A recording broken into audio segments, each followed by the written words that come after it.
Welcome, everyone, to the Planners Who Profit podcast. I am so excited to be back here to deliver inspirational stories and tips for the event planning community. Now, a lot of people talk about having multiple revenue streams, and usually when you think of this, people automatically think of other ways to diversify outside of event planning, right? Meaning like, I'm going to start flipping houses and get into real estate, or I'm going to start selling books, or I'm going to get into the stock market, right? And so many other things. By the way, there's nothing wrong with that. But if your true passion is in event planning, if it's in planning events day in and day out, you should be relieved to know that you don't have to look outside of the industry and learn a totally new skill in order to diversify. And by the way, that brings me to today's guest. Melissa Best is an event planner based in Brooklyn, New York, who's built a six-figure business by diversifying the kinds of events that her business produces. Now, after this really short break, I'm going to be welcoming her to the podcast to share a little bit more about how she's been able to do that.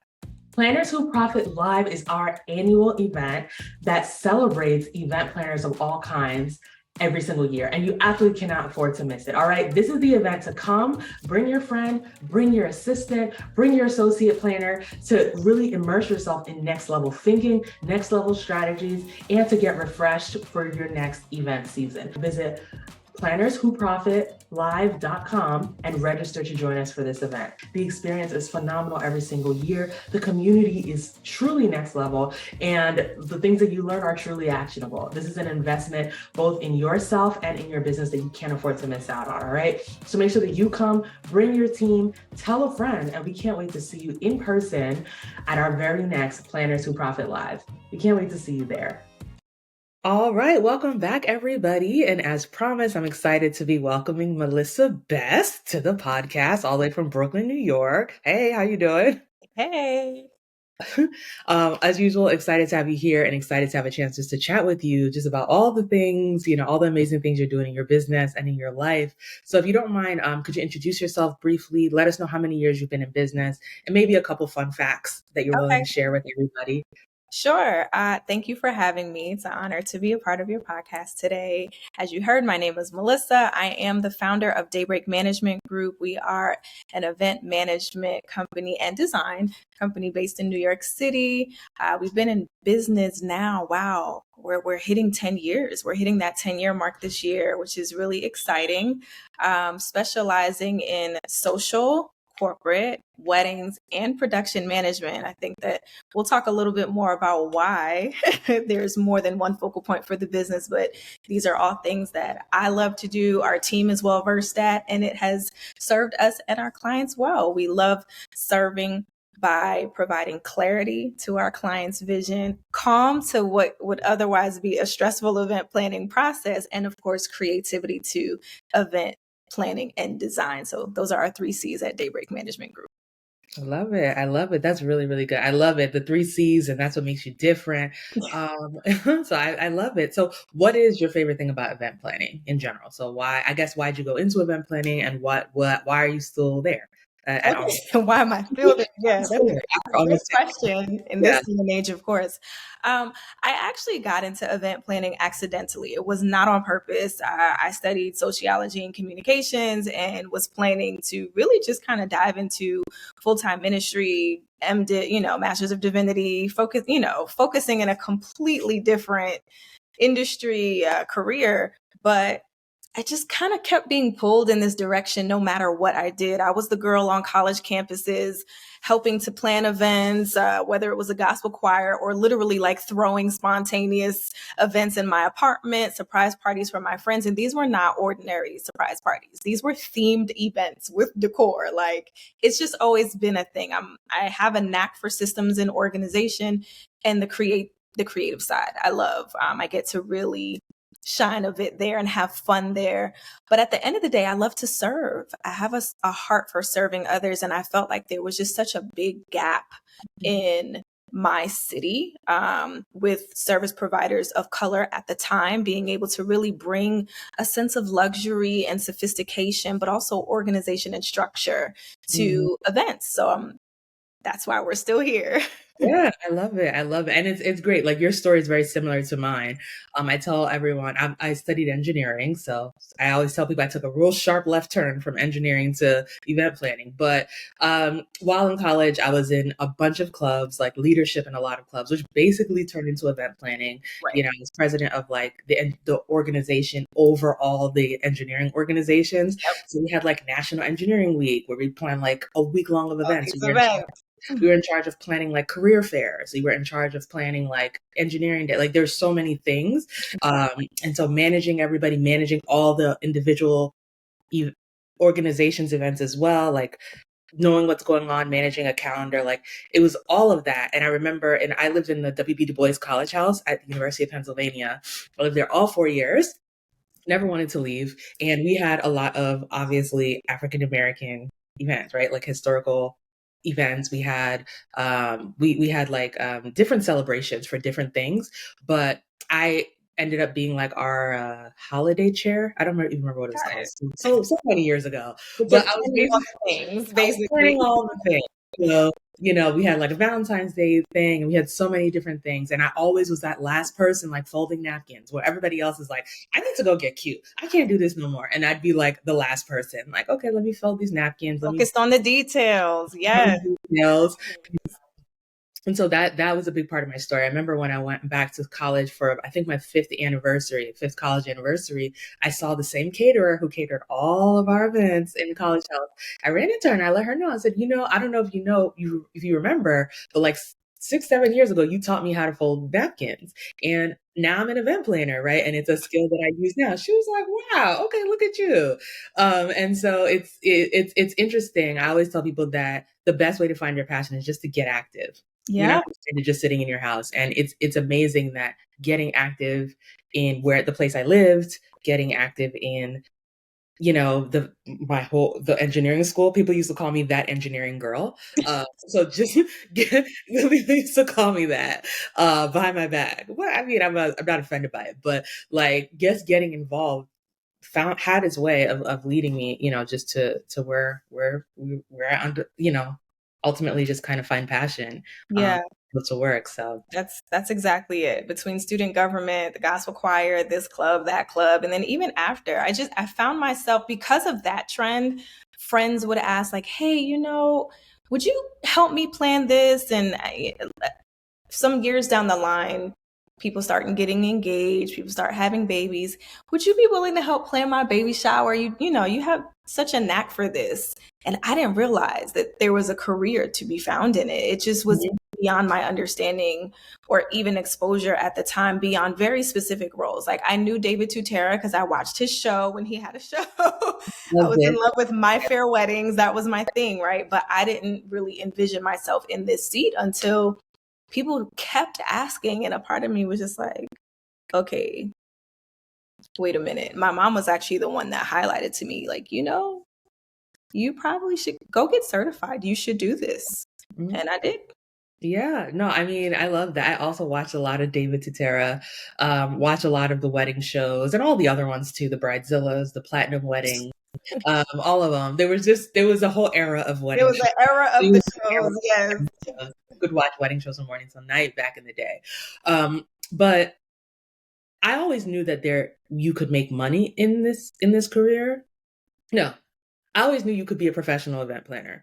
I just did not realize that I could actually make money, right? Because for me, I graduated in 2009 in the middle of from college after a recession. Yep. A lot of my peers did not even get jobs, right? And I only got a job because I did an internship the prior year. And thankfully, it ended up being the company. There was nowhere else I wanted to work, right? Like the first job was at Accenture. There was nowhere else I wanted to work. And so I got the internship. They hired me. And then when I started working and I started going to training and everything, I realized everybody else also was an intern. And I was like, wow, they didn't hire anybody else except for interns. Like there were hiring freezes everywhere. There was just a lot of stuff going on, right? And so my job was good. I could afford my New York City apartment. You know, that's a big deal. In New York City, yeah. Straight out of college, to be able to afford that. I was able to, you know, live. And I not that I was rich because again, New York City, but I was able to live and again, I was able to live and enjoy myself, right? So going from that to being like, oh, I would love to, I'm realizing now, I'm having this epiphany that I want to be an event planner, right? It was like this epiphany. I won a beauty pageant, long story short. I ended up wanting to do a service project. So I spent that next year planning this service, this gala, right, to give 2 scholarships to STEM students, which it's amazing now. One of them now just this year graduated from Wharton, and the other one graduated this year, yeah, and is a doctor now. It's amazing to see how far they've gone now. But I gave small scholarships, like book scholarships, right, to these students, and it was amazing to see like how far they've gone. But anyways, I really when that event was over, it was like I spent all of college planning events while studying engineering. Then I graduated. Then I spent all my time preparing for my cousin's wedding and for a beauty pageant, right? So I had that creative outlet. Then I won the pageant and then I spent all this time planning this event. So when that event was over and it was just me and my engineering job, I was like, wait a minute, something's missing. And I couldn't figure out what it was at first. Right. But then that's when I realized this is what I wanted to do. The fear was, okay, my parents put me through school.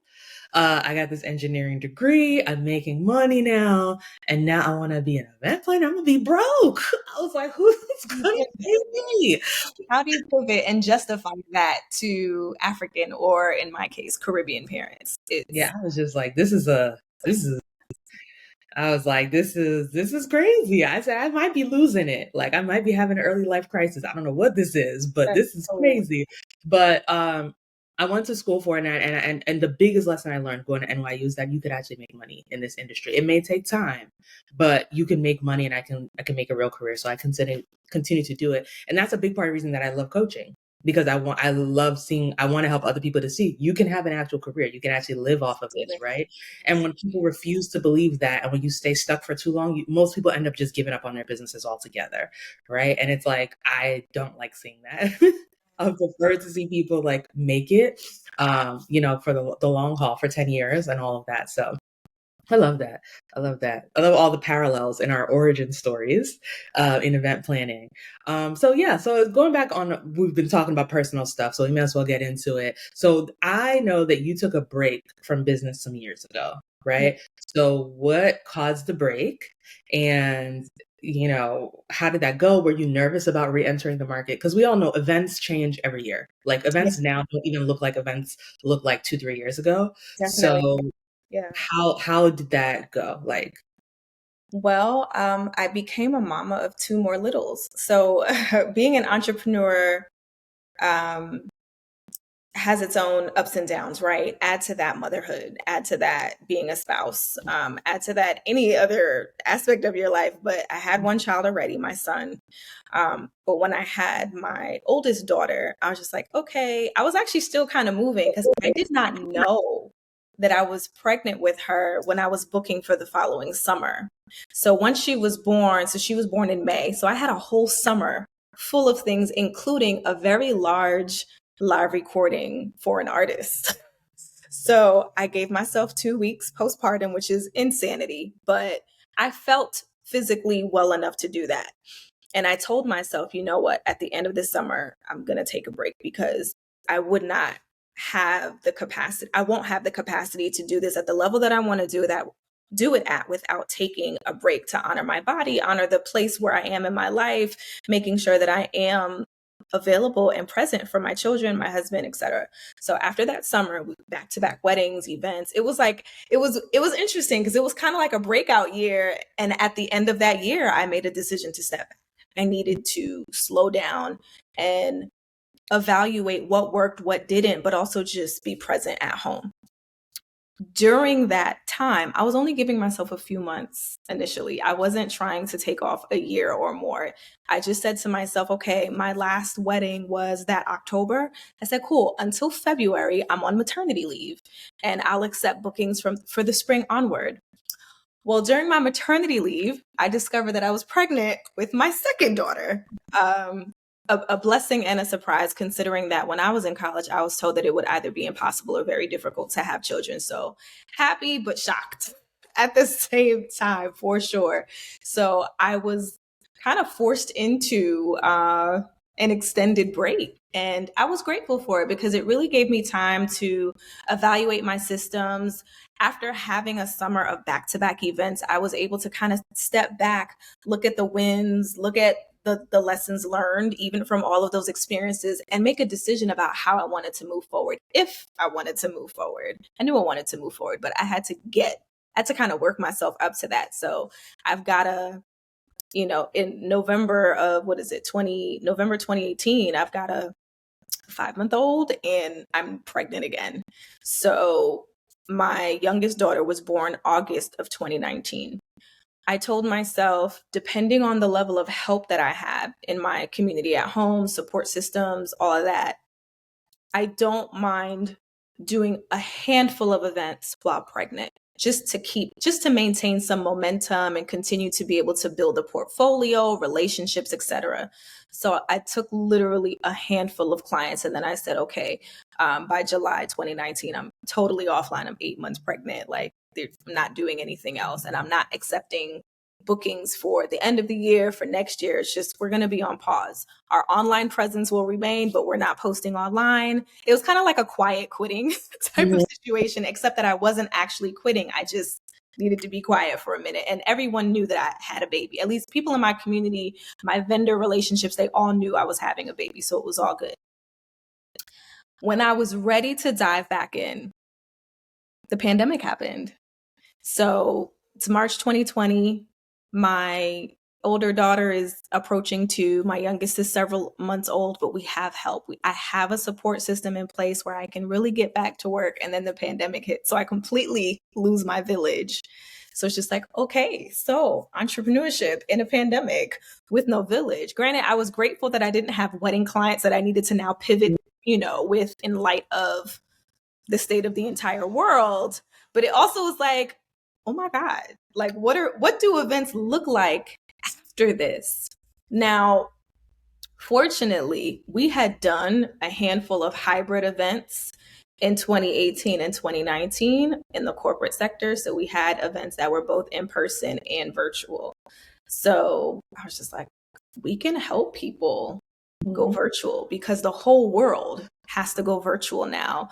So we found a sweet spot there, just being able to do that. And then, the micro events started popping up, or just the small outdoor experiences started popping up late summer 2020 into the fall. And I found a sweet spot there again in my community, but I wasn't quite ready to just be like, we're back.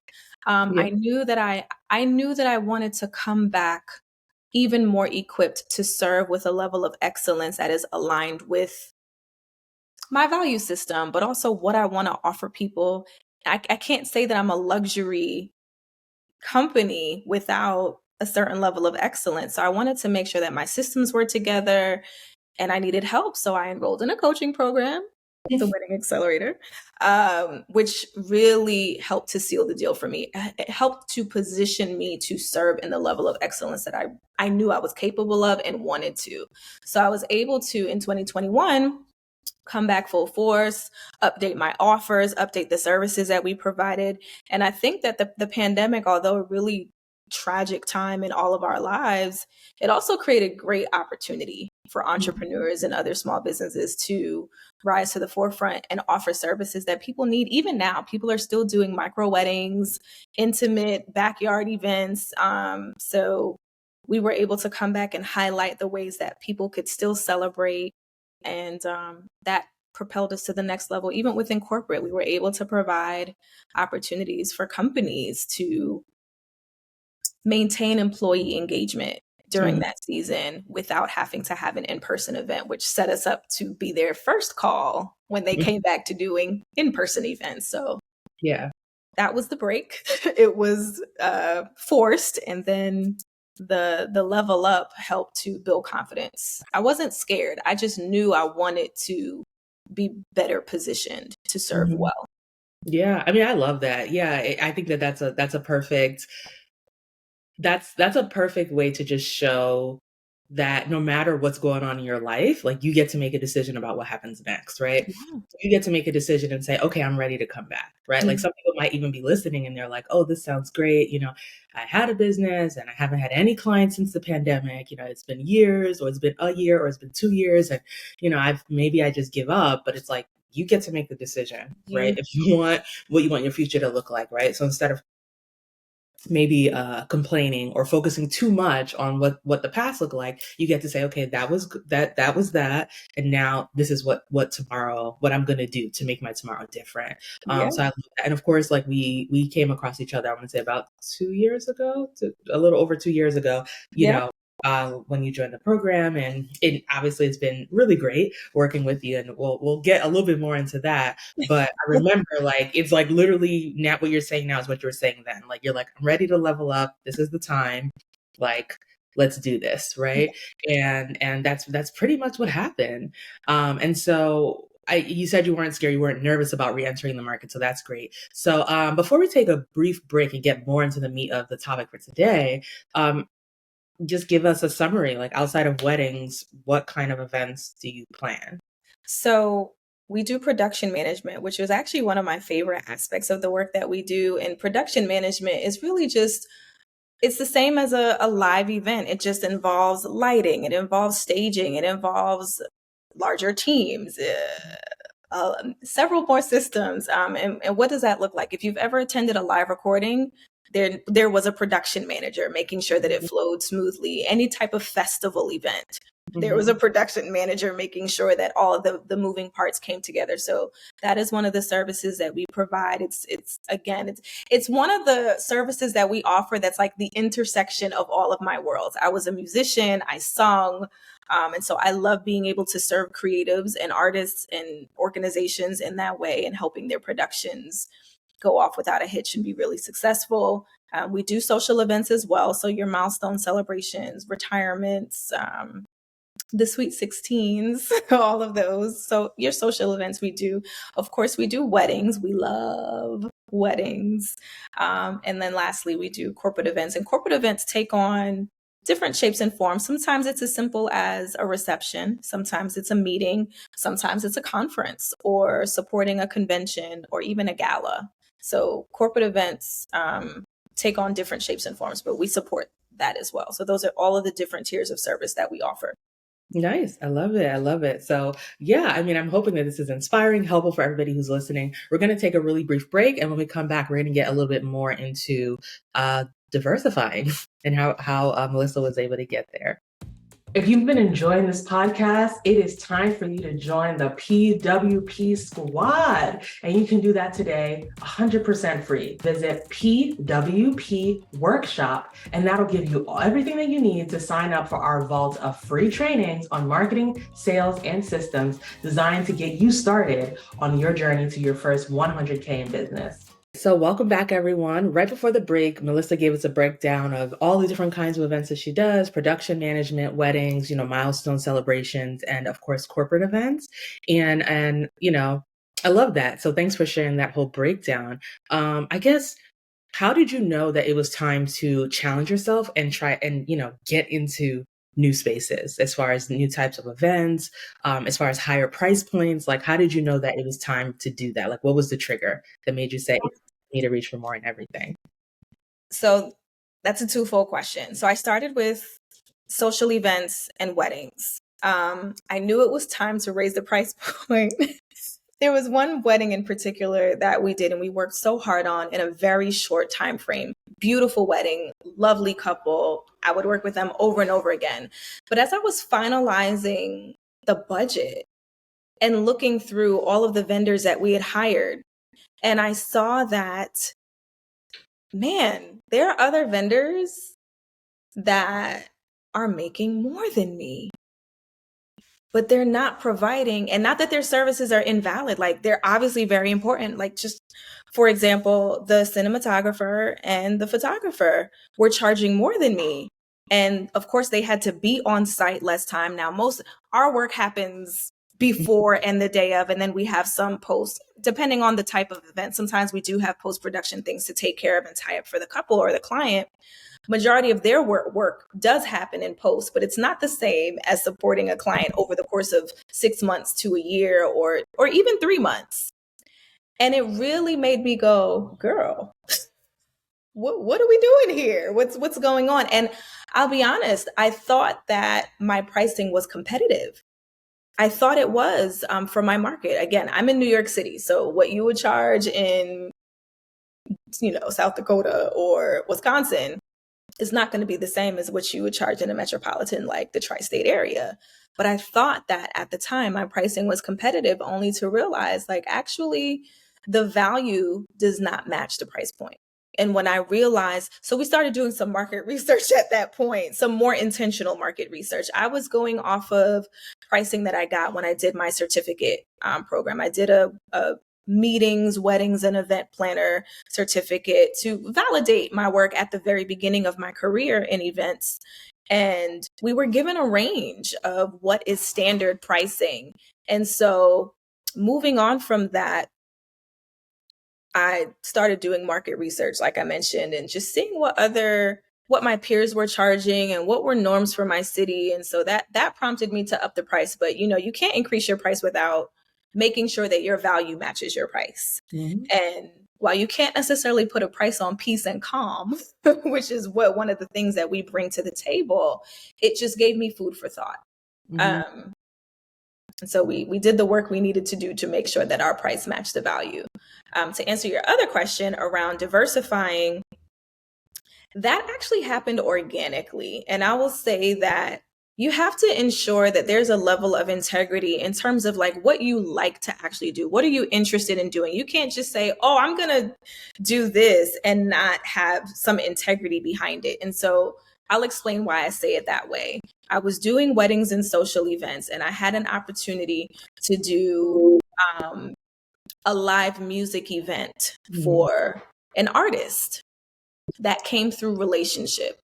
Part of the reason why I was asked to do it was because of my musician background, in addition with my acumen for events.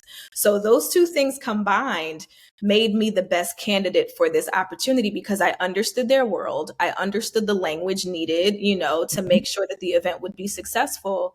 And I also had the skill set as an event planner to make sure, right, that it would be successful. I did my due diligence. I did my research. I did not walk in the place like, I'm that girl. I knew how to be confident because I understood that world too. Mm-hmm. And then, of course, I did the research and asked the necessary questions and connected with the right vendors to make sure that the event would be successful and seamless. But that let me know, like, actually, wow, there's a gap here. And people need these services over here. Creatives need these services. Artists need these services. And a lot of times in the music industry or entertainment industry in general, some of these roles come through relationship. They're not necessarily advertised. Record labels are not advertising that they need an event planner. That comes through the PR marketing side of the work that they do.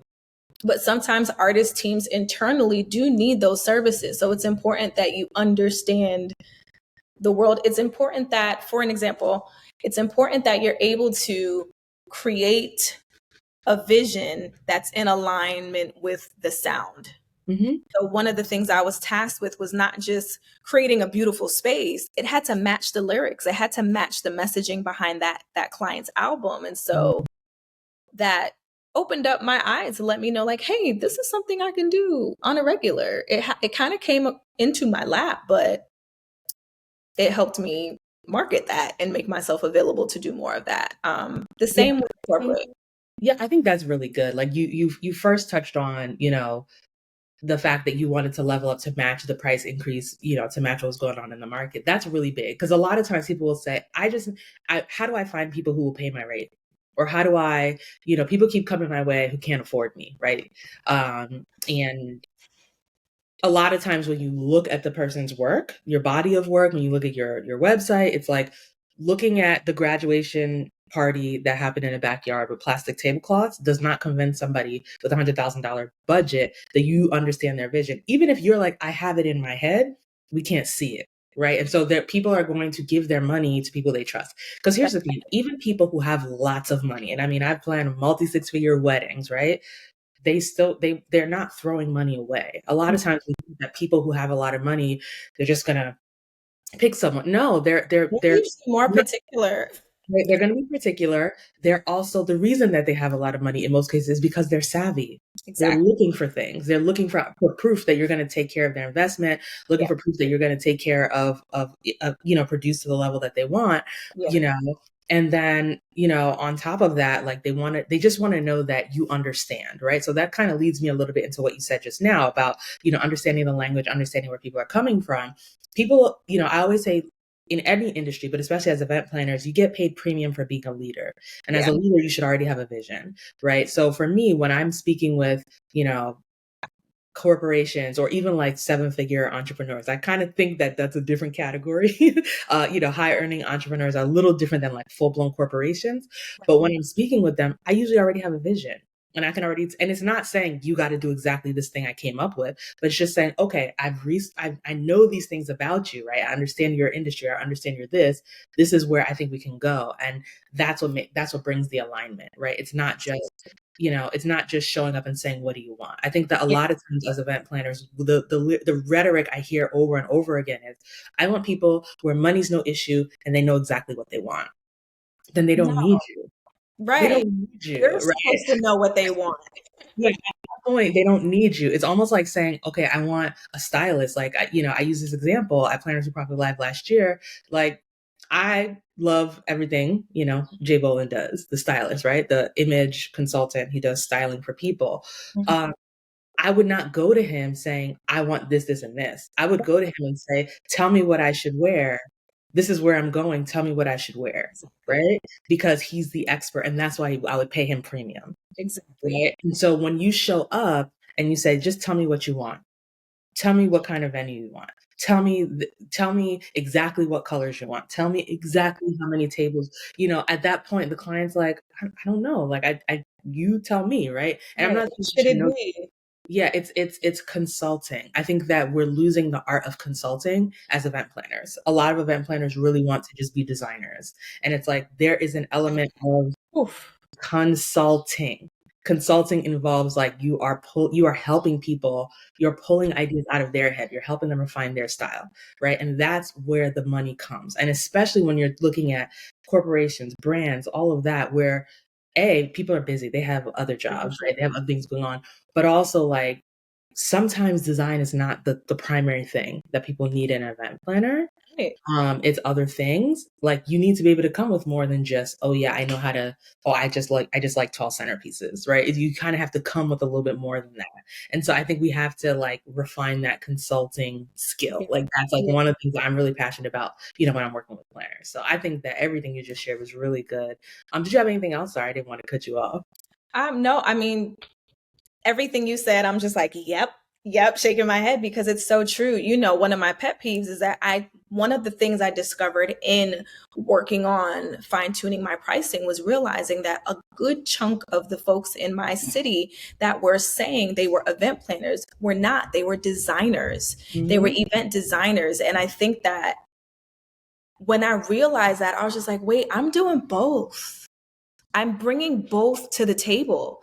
And it's so important that I honor that, because if they're charging this only to design and show up and make it look good and leave, and that's just fade, that's not the service I provide.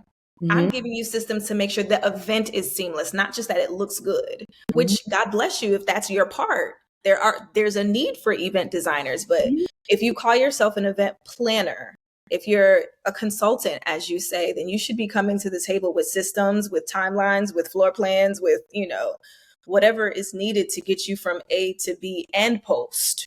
So I realized I enjoy both equally, and so wanted to highlight that in the service that we provide. It's one of the first things that we talk about with prospective clients.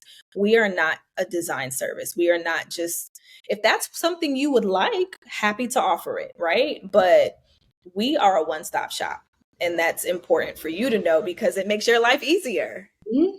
Yeah. I mean, I think it's critical. Like, people want more than that. They want the day to flow smoothly. They want, you have to lead people through, sometimes vendors show up not doing exactly what you ask them to do, and they need someone who knows what's supposed to happen to guide and make sure that, everything still comes off without a hitch, right? It's literally managing people. It's a management job. Being an event planner is a management job. It's a leadership job. And you have to kind of have those skills as well on the day of. I think vendors surprisingly ask, like, wait, you guys are staying? Yes. We're here to make sure that the whole thing runs smoothly. Like, wow, we don't really see that often. And I'm just like, and that is why the price is the price. Yep. Yep. Yeah. So yeah, that's a whole nother thing. So how did you, when we talk about like brand activations, yes, corporate deals, like the diversification, how did you book your first one? I guess maybe your first brand activation or your first corporate event.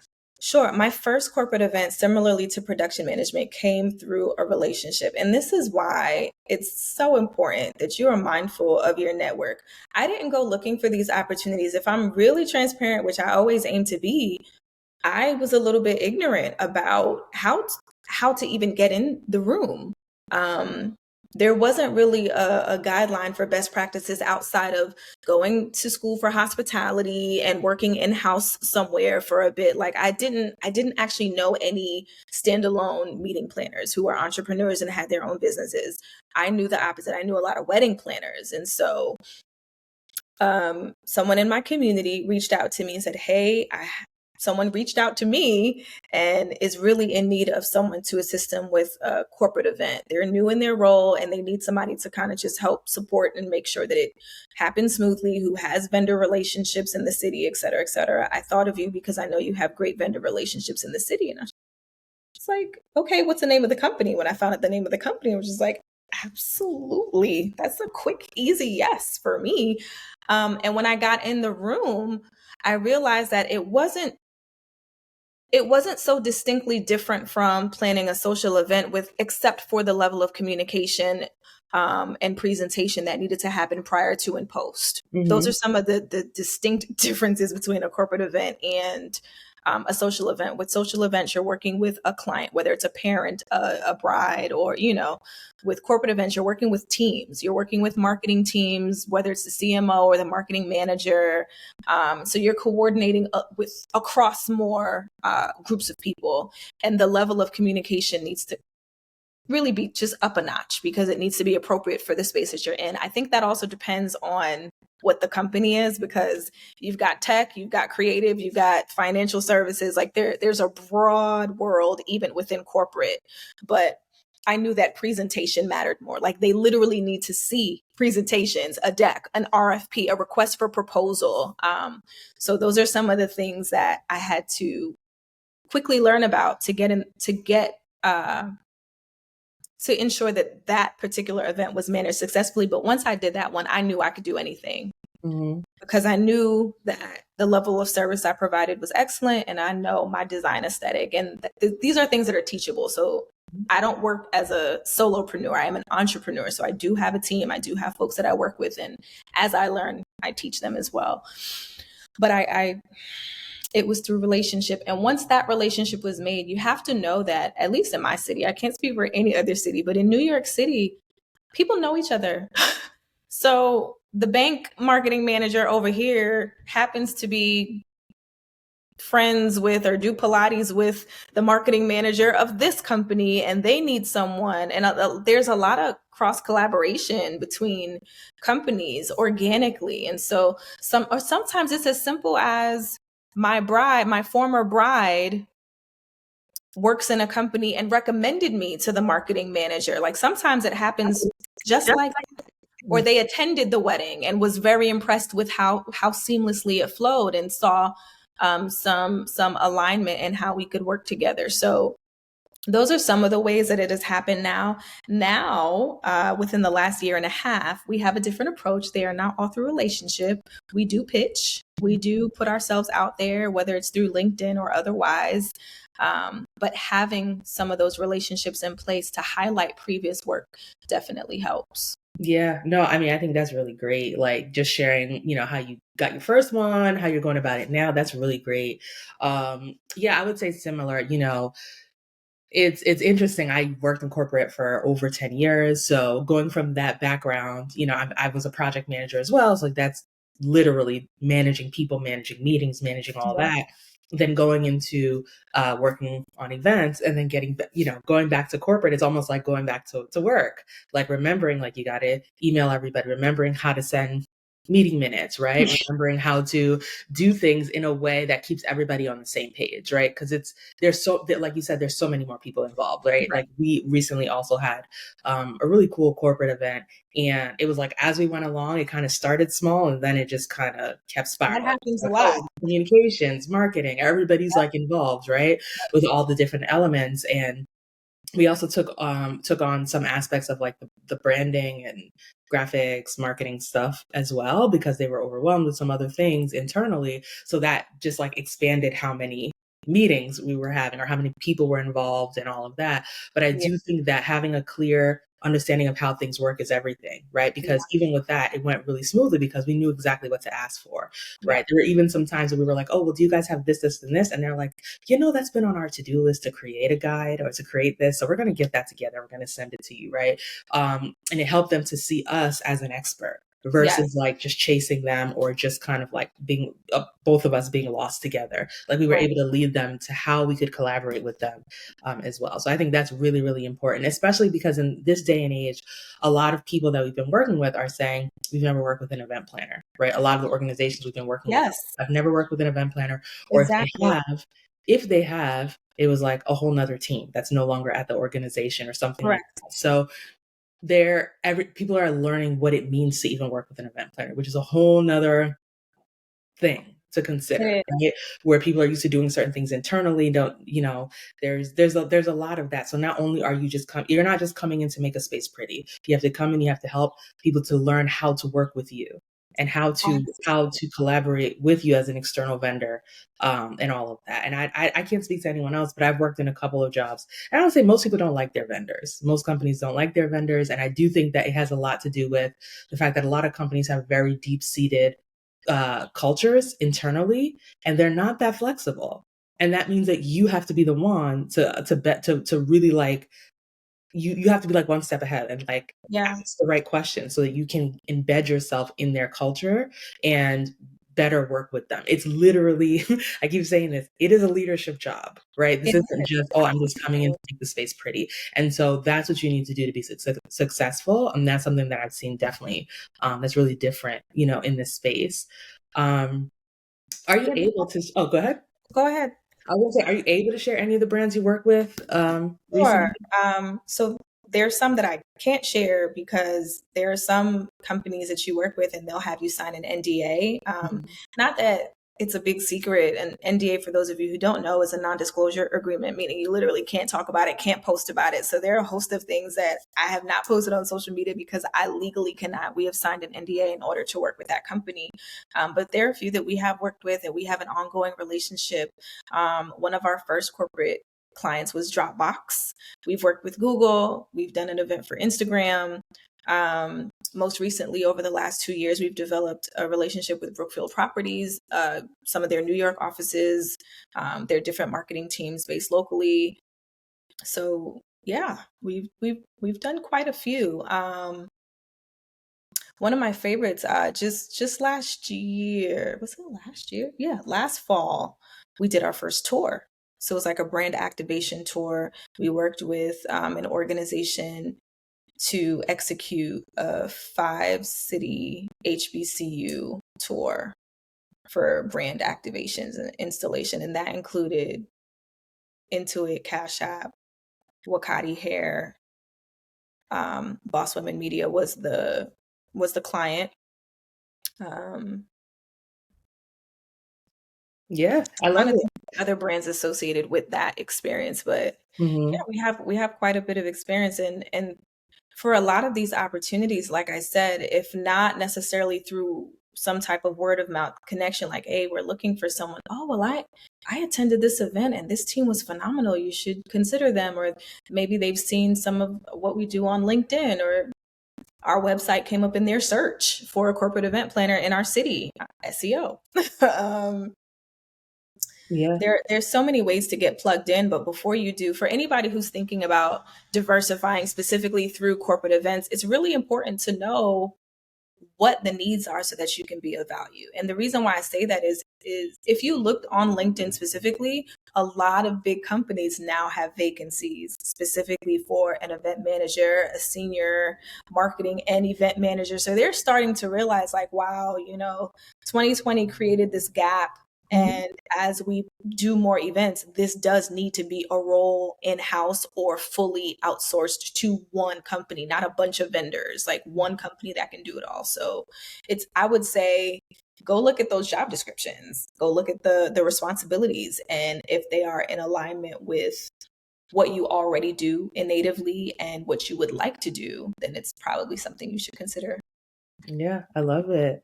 I love it. All right, so we're talking a lot about growth and all of that. So obviously, you were a part of the Planners Who Profit Accelerator when you were coming off of your break, your with the kids and everything. How did the accelerator help you grow your business, especially now, like thinking back, that meant that you had 3 young children, right? Yeah. So how did, for some people, it might be that sounds like just adding something else on top. So, and then you have other things going on, in your life. So how did being in the program, like, why would you say it helped your business, even though you had so many things going on and so many, just all of that? I think the most impactful thing is that it helped me be more efficient. Prioritizing systems and using those systems consistently and being able to teach those systems to other team members helped me be efficient. Prior to the accelerator, man, I was working like 12-hour days, some days. That wasn't every day, but it was too many days for this to be profitable. Like, yeah, you're getting paid your rate, but to the degree that you're working overtime all the time, like at some point you're not netting out. So it really helped me be efficient. It helped me hone in on my why and my what. So like, why are you doing this? But also what exactly are you doing?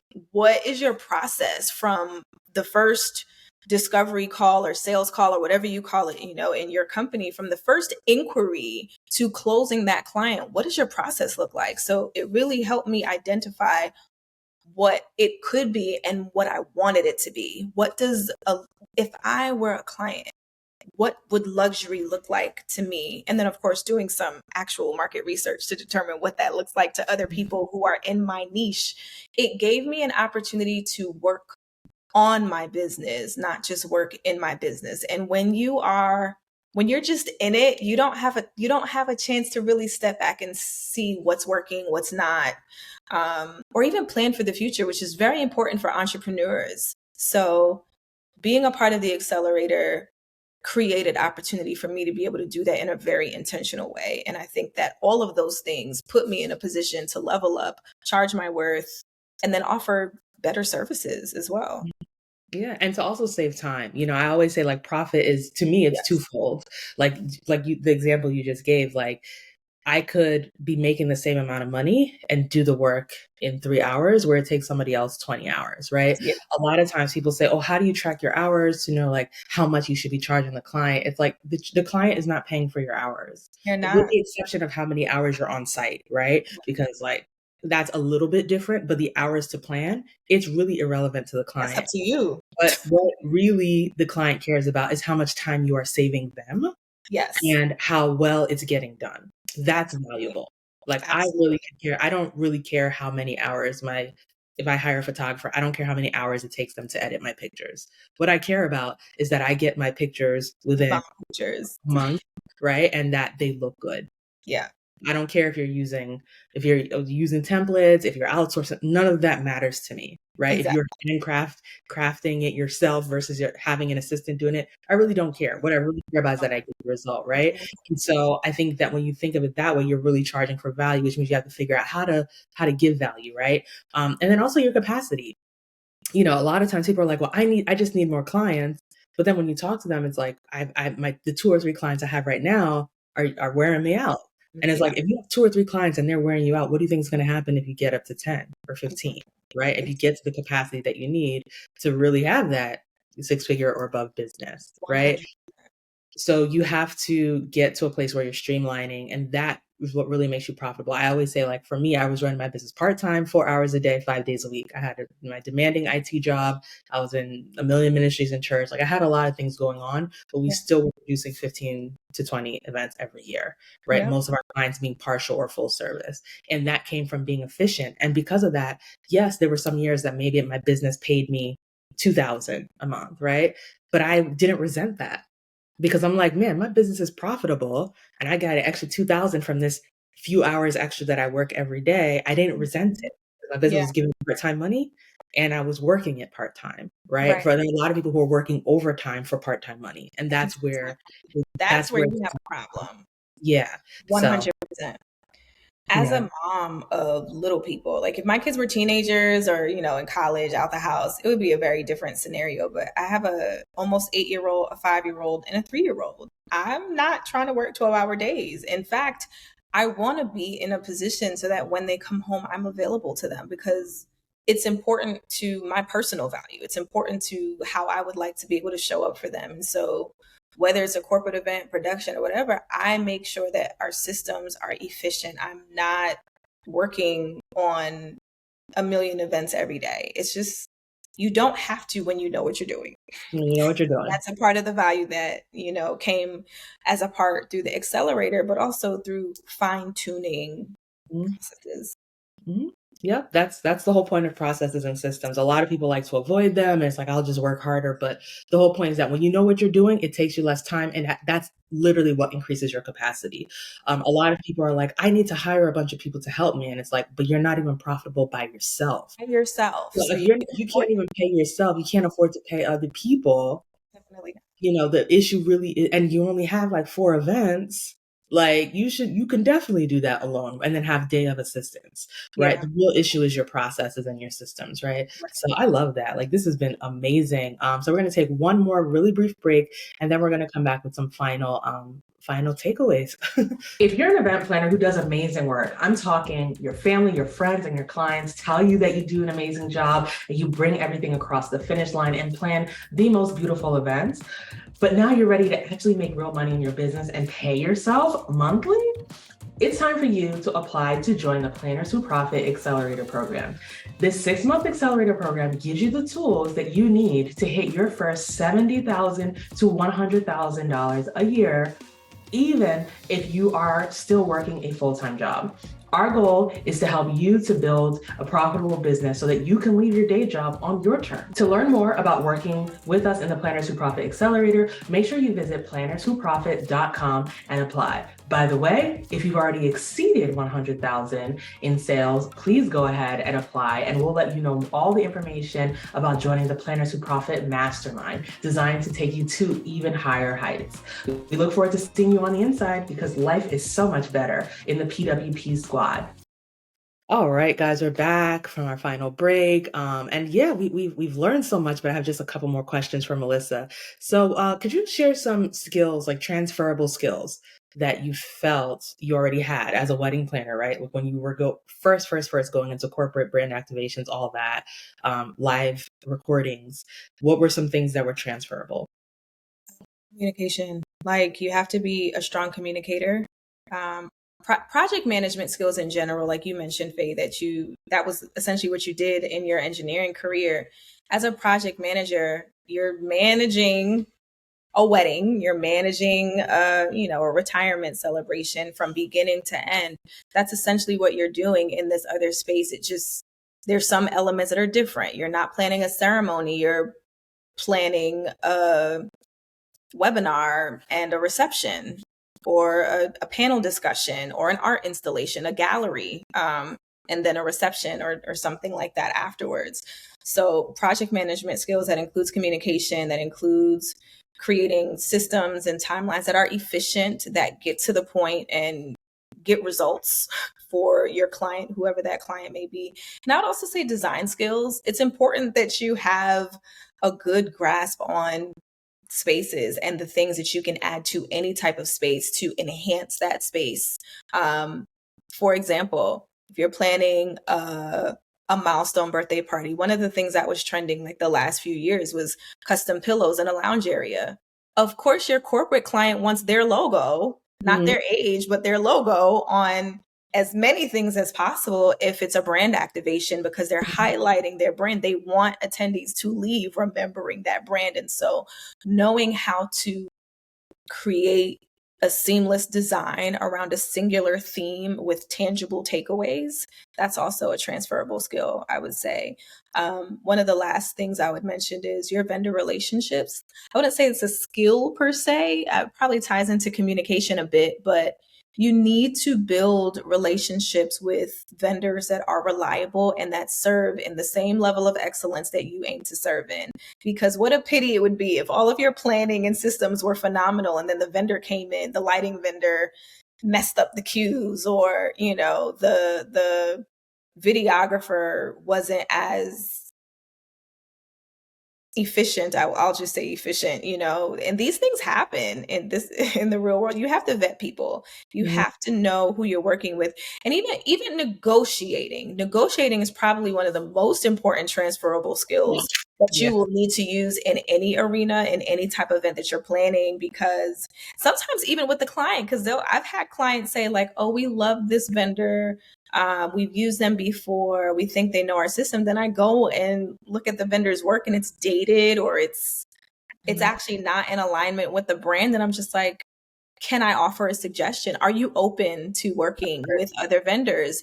And it's important that you are able to highlight why that will be valuable to them in the future, in the present. So negotiating, communicating skills are really important transferable skills. Yes, I love that. I think that everything you said makes so much sense. I've definitely we talked about this earlier. Sometimes vendors show up and they don't do exactly what you ask them to.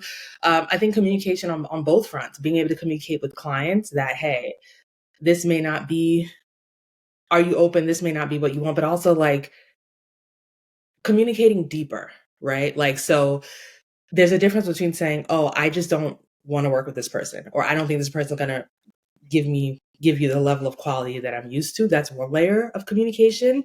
It's another layer to say, I've looked at this vendor's work and all of the images look like they're posed images. It looks like this full I've looked at the gallery. It's all a gallery of pictures of them taking pictures on the stage.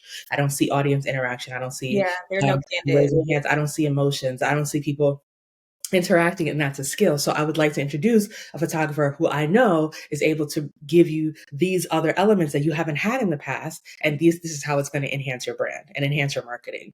Those are two different ways of communicating. Absolutely. Most people communicate on that first level, but I just feel like it's just not good quality. That's incredibly vague, right? Especially to someone who doesn't understand what's wrong with it.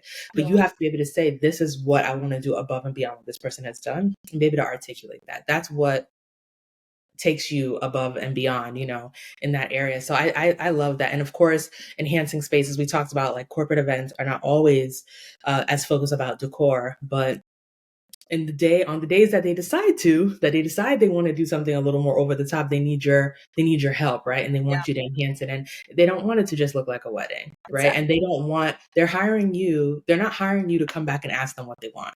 Right. Going back to what we said earlier, they're hiring you to come with concepts, ideas, and all of that, and let them know what would work best for them.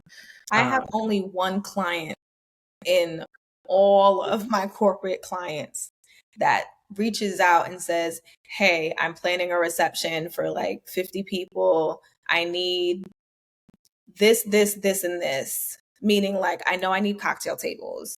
Mm-hmm. I know I need a bar. I know I need catering. I know I need bartenders. That's the extent of the request. You got to take care of the rest. Mm-hmm. You should know how many cocktail tables are appropriate for 50 to 75 people. You should know without them asking that, hey, maybe an accent on these cocktail tables would be helpful other than just linen. You should be thinking about, how can I highlight the brand even in this very simple setup?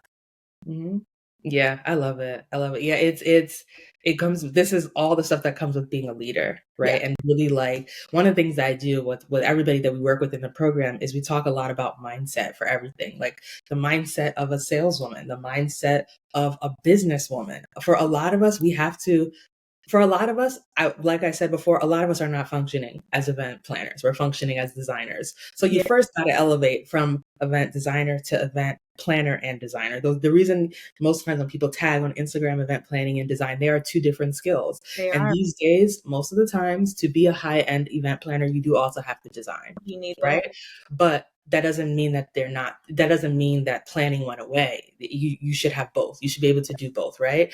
And then also stepping up again to like to a strategist. Like that's really what a corporation, brand activation manager, all of them need a strategist. Yes. Not just a designer, right? And so that's a different hat, right? And then there's the having the going from event planner to business owner, and of course there's business owner to CEO. These are all different layers of stepping up. But to be able to work with corporations, you have to at least first be able to be a full-fledged planner, right? The logistics, like all of that, being a little bit more of a leader and really being a strategist to like partner with them.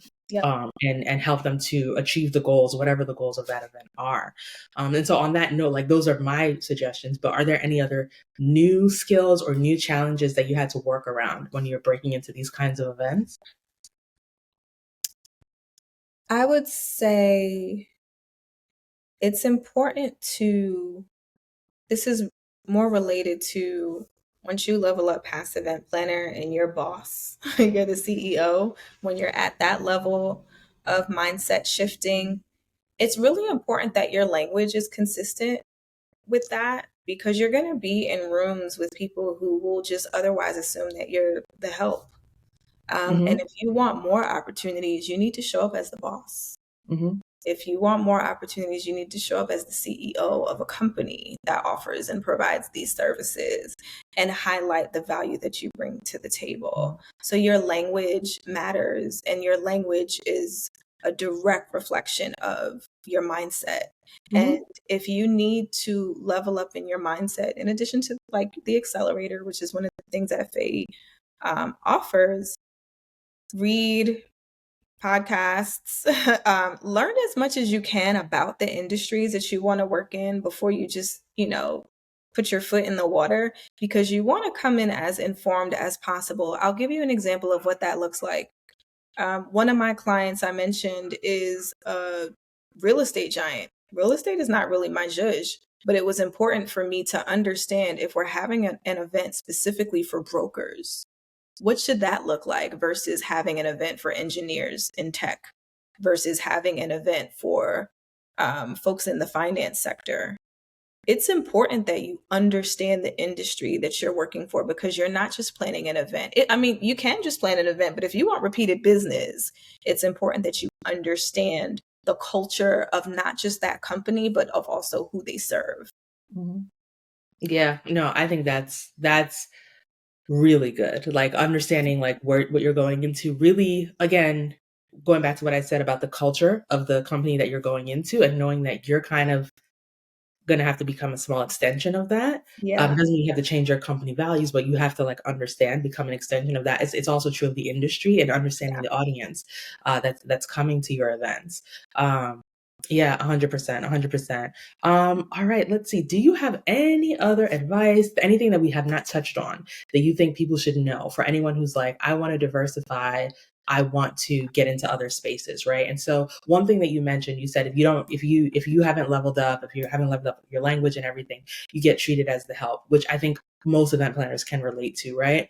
A lot of times people are like, oh, I keep getting these clients that are rude. I keep getting these clients who just think that I'm just here to assist them. But I always say that it's about the way you show up, right? If you show up as an assistant, A, people are going to pay you less, right? B, people are going to give you things to do. And a lot of times it's because you have not already articulated, this is what I'm going to do. Right. And you keep waiting for them to tell you what to do. And then when they, over time, they keep telling you what to do. Hey, can you carry this? Can you give this to that person? And you resent it because you're like, this isn't what it's supposed to be. The way you stop that is to know what it's supposed to be upfront, right? Set that early. And setting the tone isn't saying I'm not the help. It's not about pushing away, right? Like in our program, actually, we have a whole module on boundaries, and it's actually called increasing client trust, because I believe that good boundaries, as long as you're with people who actually or respectful, whatever. And especially if you're dealing with people, it can be, obviously there's a transition period. If you're dealing with, if you like family members, right, who've always been able to boss you around and now you're saying no, it's a transition period. But when you're dealing with brand new clients, setting boundaries, you should rarely have to say no. You should rarely have to put back. That's what I believe. You should be able to just say, hey, this is how we work and blah, blah, blah, blah, and help people to understand all the ways you're going to help them within those boundaries. That's how you really, that's the best way to work around it. We, like I said, we have a whole module to walk through how you can do that. But like that's the ideal, right? It's not for you to say, hey, you're not supposed to be bossing me around, or you just being disgruntled. It's really the fact that people can already see it. They already see that, okay, she's the one in charge of this. She's the one, kind of running this. She's the one managing the vendor. She's the one doing this, right? Versus seeing you as the assistant, right? Who's going to be picking up deliveries from FedEx or whatever the case is that day.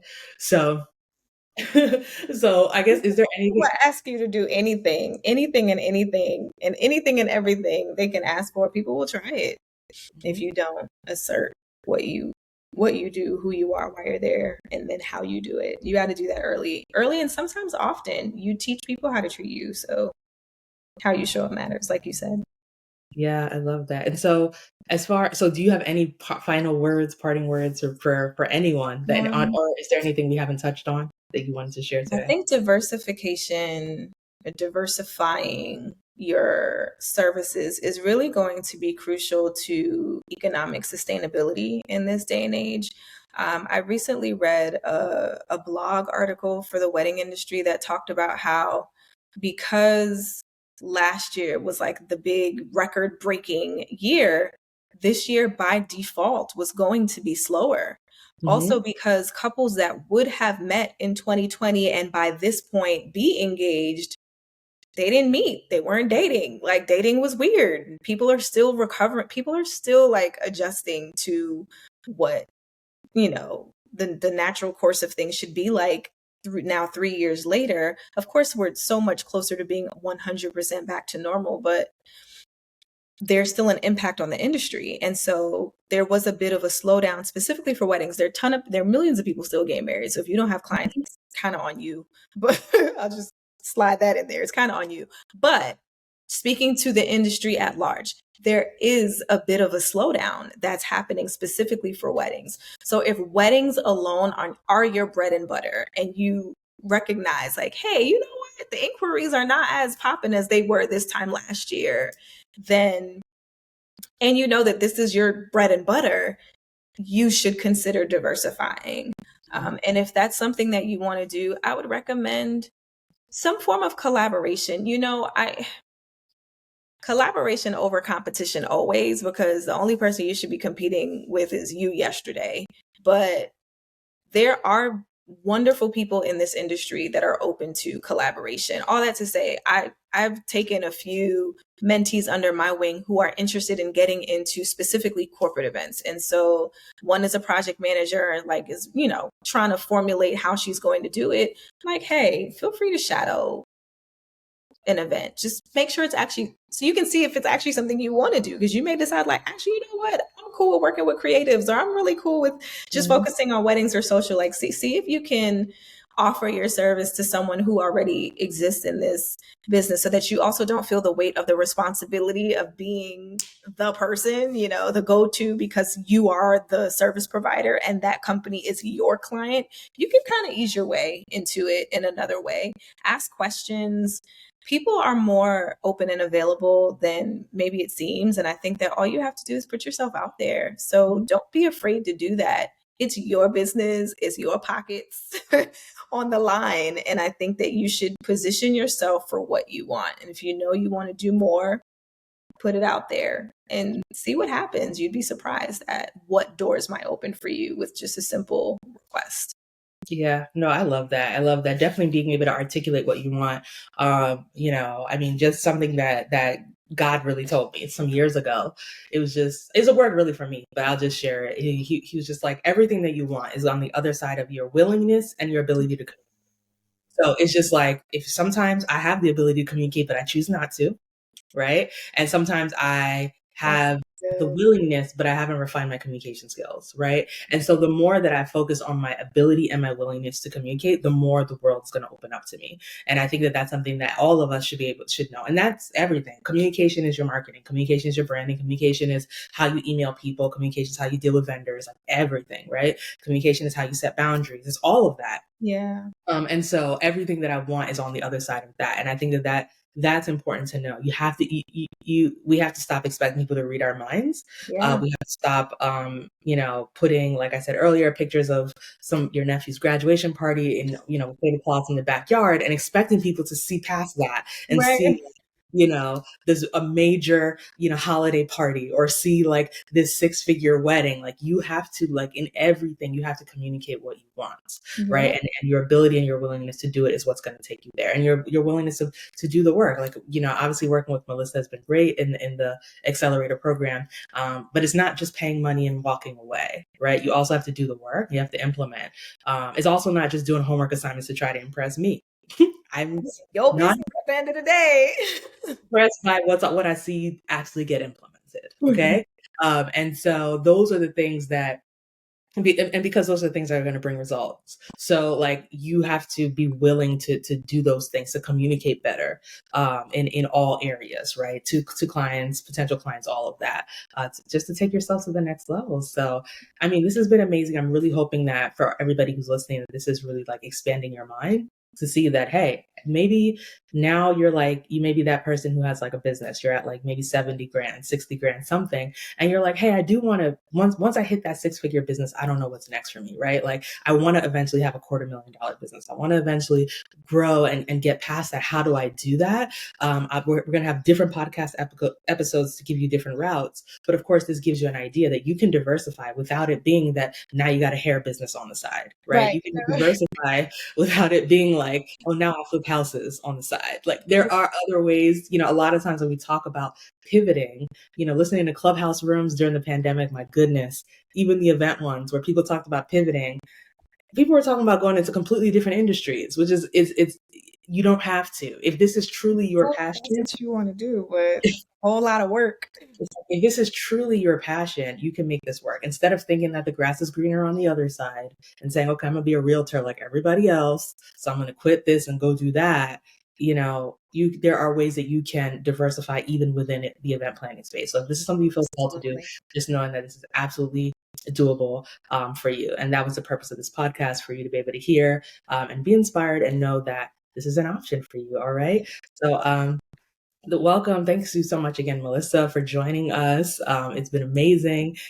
For those of you guys who are watching on YouTube, make sure you subscribe, make sure you like this video, tell the algorithm you want to see more, and then you'll be able to see it. For those of you guys who are on audio, make sure that you leave a review and make sure you share this with someone, all right? Because we've got more coming and we can't wait to see you guys in a future edition. Ciao, and enjoy the rest of your day. Bye.